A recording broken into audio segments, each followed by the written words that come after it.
Oh my gosh, look. Where's Mama? Michael and Amanda are just 6 months into an adventure with twin boys, Peyton and Aiden. The journey started with a 1-month stay at Covenant's neonatal intensive care unit right after they were born. It's just amazing adventure. On any questions that we had, they just come out flat out and answered. They didn't beat around the bush, they didn't sugarcoat it, they just said, this is what it is. And anytime we had any questions, we would call, boom, right there. We'd call, say, in the middle of the night, 2, 3 o'clock in the morning, hey, how are they doing? Just the way we got treated, the way the nurses are, the staff was just out of this world. The way they take care of the little guys. It was in the NICU that an occupational therapist noticed a bit of a deformity in these perfect little infants' heads. Aiden's skull wasn't forming correctly, so an orthosis or helmet has been designed to gently realign his face as he grows. Because of that, his face being a little more forward on that side, we'll create a little opening for his eye. But we want that plastic to sit and really just hold that area. The process is really quite simple, especially with modern technology. Babies used to have their heads cast in plaster, but today a spotted beanie and an iPhone make quick work of it.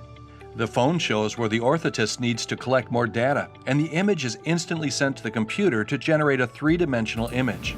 That's his left side, his right side, back, front. So I'm only using this part of the program to make sure that the scan came out well, and it did.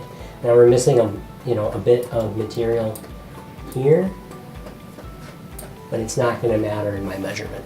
Some babies can be as much as 10 millimeters out of alignment, but they are very moldable at this stage, and the helmet can gently make things better.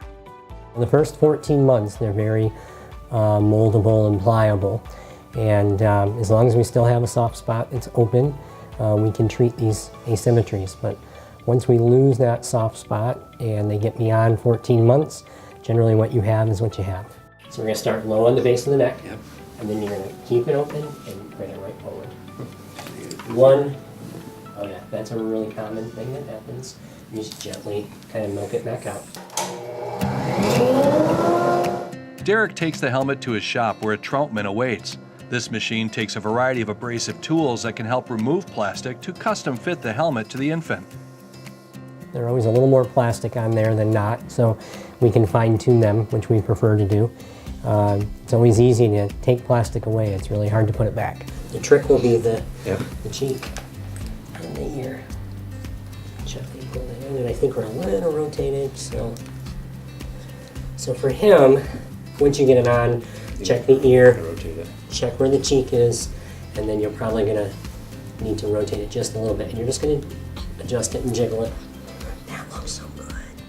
We want to hold that cheek in place to allow the other cheek to catch up, because right now there's going to be a depth perception issue if we don't treat it.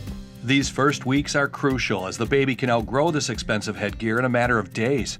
The parents will carefully watch for any areas that the helmet may rub the baby's soft skin.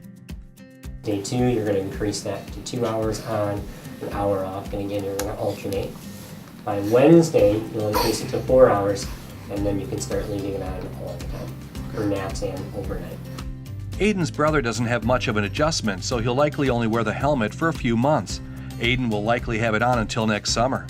As for the cause of these abnormalities, Derek says it sometimes has to do with how crowded they were inside their mother. It's not uncommon to see it with twins and triplets or more, because they just run out of room inside the womb. You can't break it. Oh, okay, that's what I'm afraid of breaking. You can't. Every dad says that, and you'll try. You can't break it. And they try, don't they? Oh, of course. Michael says they initially worried about how much work these two guys would be, but they've been very lucky so far. They're just a bundle of joy there. I wouldn't expect anything else. They're just thinking we were having twins, and I'm like, oh boy, this is going to be a rough road. This is going to be crazy. They're sleeping through the night. There's just, everybody thinks, oh, it's hard enough with one baby, try two. And knock on wood, we haven't been down that road yet. We haven't been down that bad road yet, but I'm sure it's coming. What do you think? You like those? They They don't even bother you. No. Good job, guys. The helmets are certainly a change for the family to deal with temporarily, but the prognosis is worth it. Well, the earlier we see them, the better.